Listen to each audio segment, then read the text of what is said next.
É o seguinte, gente. Eu tenho, infelizmente, fica aparecendo para mim, na minha timeline, me mandam, não é que eu estou procurando, tá? Cursos que oferecem à pessoa de escrever um best-seller.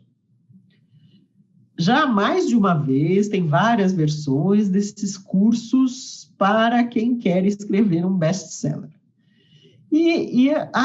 Toda vez me dá um arrepio quando eu leio isso, né? Mas quando começa a me perguntar por que eu não faço um curso desse, aí chiliquei total. Por quê? Por que não? O que tem de absurdo? Olha, eu não quero falar nomes, tal, porque é gente bem do mercado, gente conceituada, que está aí há tempos, mas eu lamento informar crianças. A promessa de ensinar alguém a escrever um best-seller é mentirosa. Não tem como fugir disso. Por que é mentirosa? Porque não tem como ensinar alguém a escrever um livro e garantir que ele irá vender muito. Não tem. Não sou eu que não sei. Vamos levantar a questão aqui do que é o que é considerado um best-seller, né? Sim. Best-seller é a palavra, termo em inglês para mais vendido. Então, veja, isso não é uma característica do livro em si, é uma característica da relação do livro com o público. Um livro, para ser best-seller, não é um livro que foi escrito assim, assado, ou tem X características. É um livro que o público achou que vale a pena comprar e comprou aos milhares. Um livro, nesse ano de livrarias fechadas e não sei o quê, um livro best-seller de não ficção no Brasil precisa vender uns 45 mil exemplares por ano. De não ficção. Por ano, 45 mil. 45 mil exemplares por ano. De ficção, precisa vender mais de 100 mil. Em algumas áreas, como romance juvenil, alguns tipos de fantasia, precisa vender 300 mil exemplares por ano. O que está implícito no título desse curso, então, é o seguinte: olha, você vem aqui, aprende comigo, e eu garanto que o seu livro, a sua obra, vai vender 45 mil exemplares no próximo ano. Então, eu garanto a você, é uma mentira. Claro que não. Ninguém pode garantir isso. Por quê? Porque os best-sellers, crianças... Eu, aliás, acho que vou fazer uma série sobre best-sellers, tá, Sidney? Best-seller é uma obra que muita gente quis comprar, mas muitas vezes a gente não sabe nem por quê. Não sou eu que digo isso, tá? Nos cursos que eu dou, eu cito a frase do fulano que é apenas editor-chefe da Random House. Random House é a maior editora do mundo. Ela é parceira, inclusive, da Companhia das Letras. É uma multinacional gigantesca.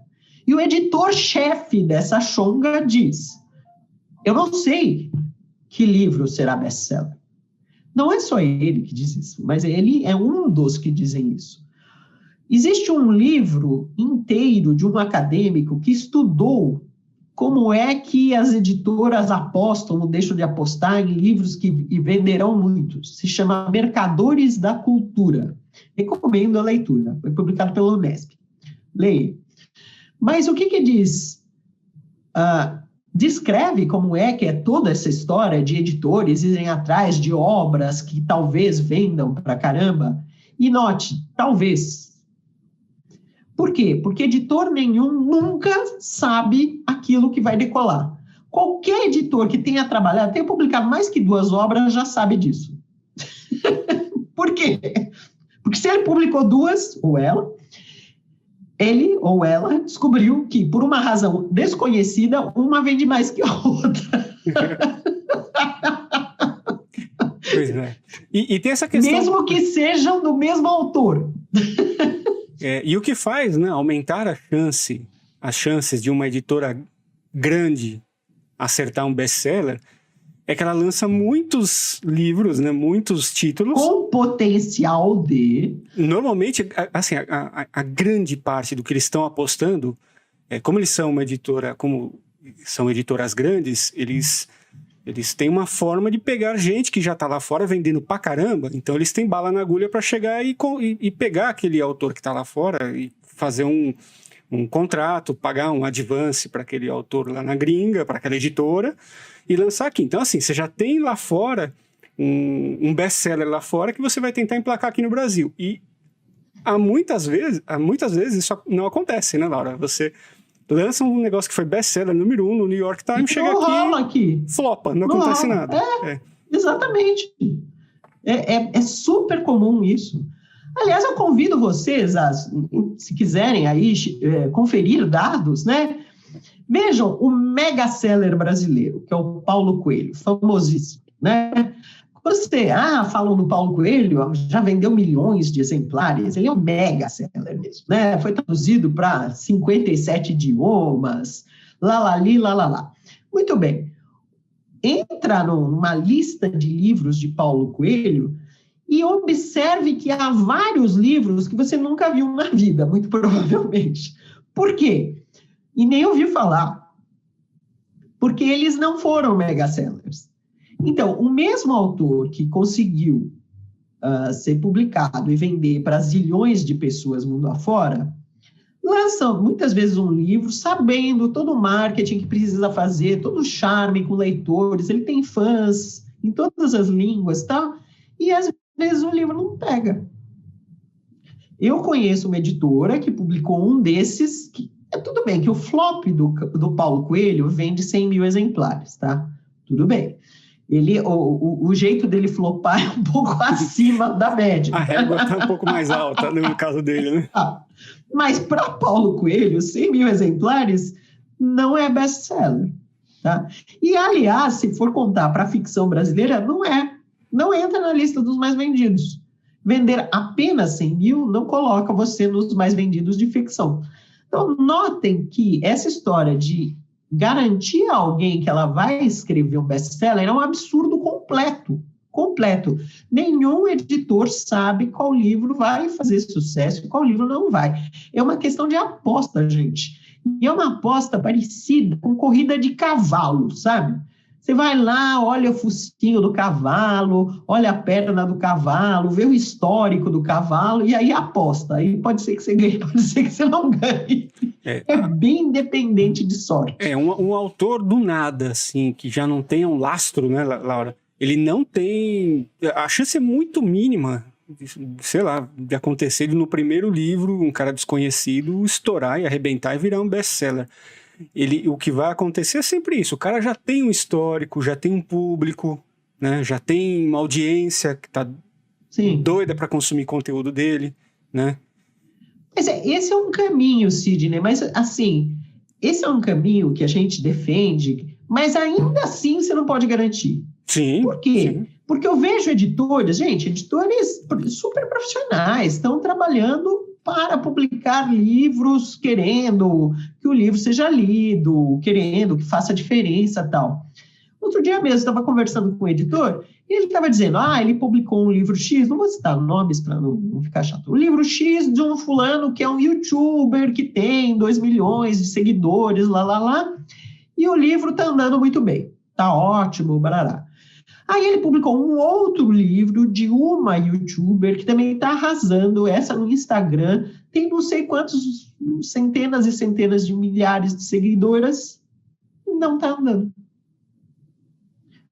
A fulana já deu entrevista. Qual é do mesmo jeito que a chance, né, de... Como que você vai fazer uma aposta no youtuber que está explodindo? Você fala, eu posso botar o quanto eu quiser de grana aqui de investimento, imprimir não sei quantos mil exemplares, que o negócio vai bombar. Qual é a chance de dar errado? É pequena. E mesmo assim dá.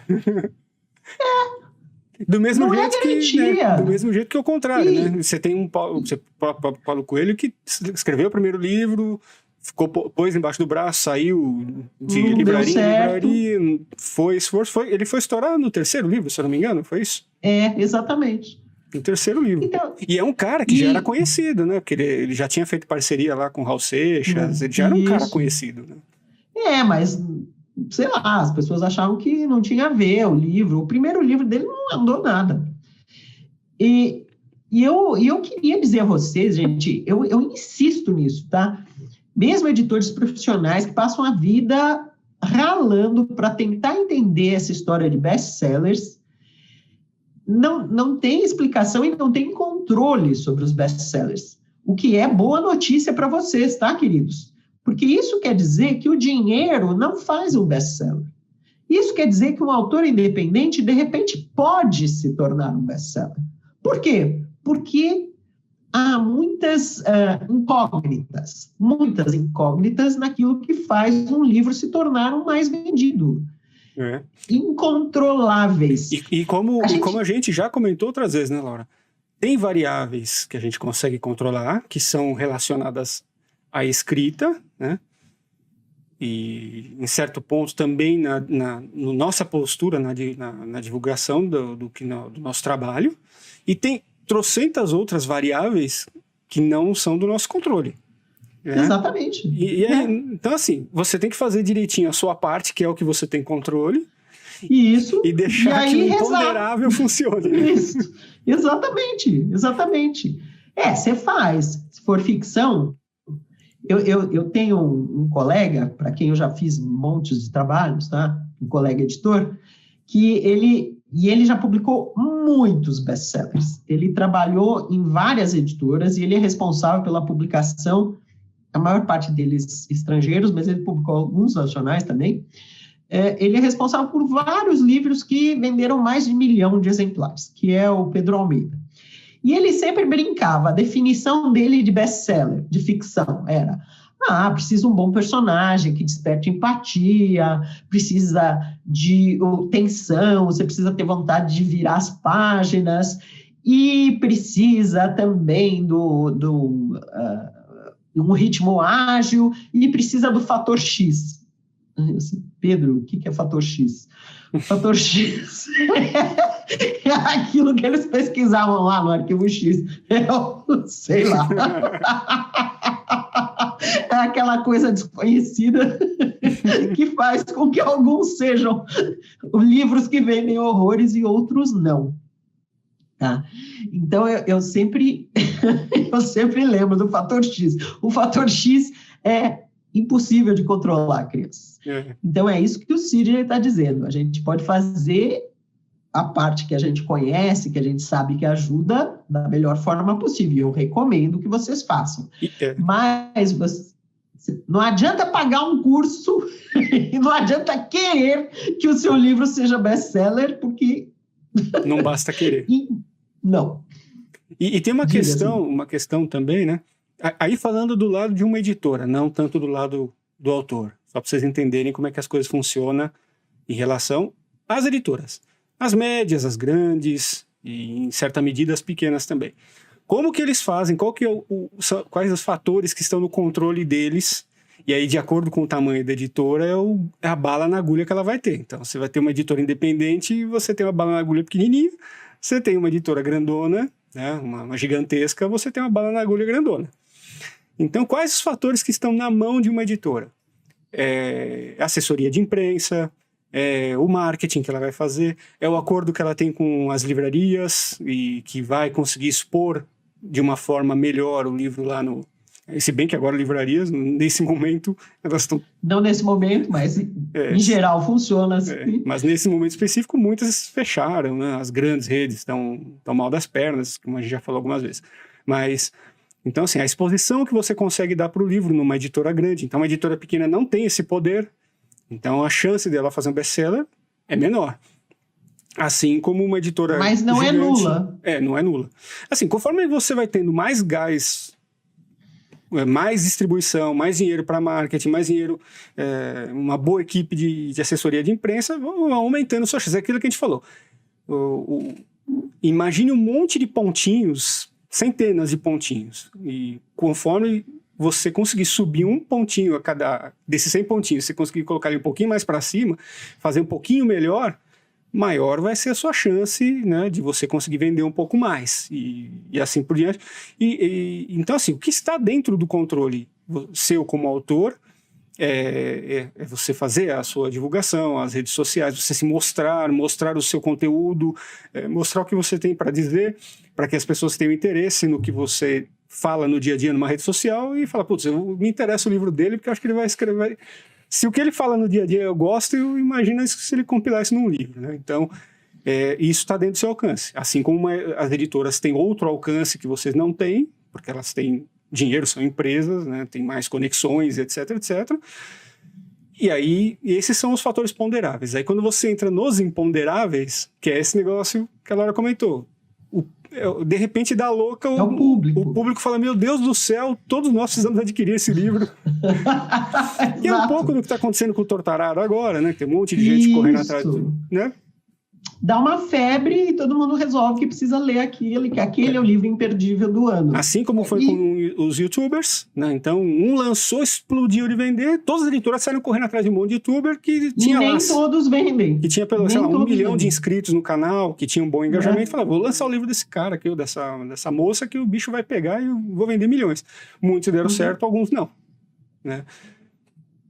Então, esses são fatores imponderáveis. Então, sempre tem que trabalhar, né, Laura, com essa ideia de... você escreve o seu texto para você. Você faz o seu melhor, mas você tem que entrar nesse mercado com a ideia de que é risco. Eu insisto, eu repito, por quê? Porque me aborrecem essas armadilhas criadas para pessoas que não pararam para pensar, né? E acham que, se eu pagar, se eu fizer, se eu me esforçar, eu garanto o retorno. Não garante. Não. Tem que entrar com espírito de risco.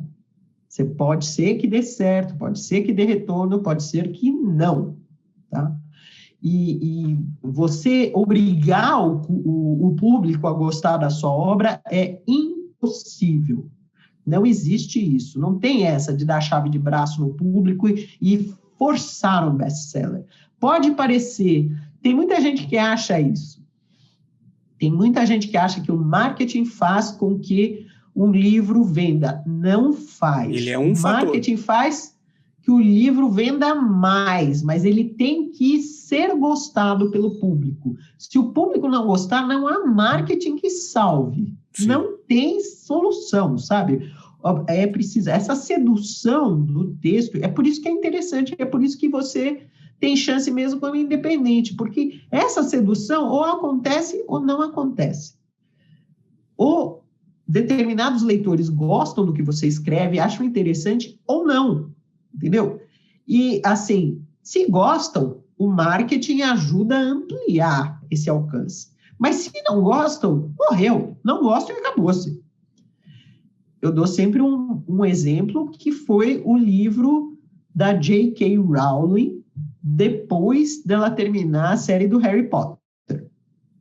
Repito, porque é o mais icônico de como o marketing não é suficiente.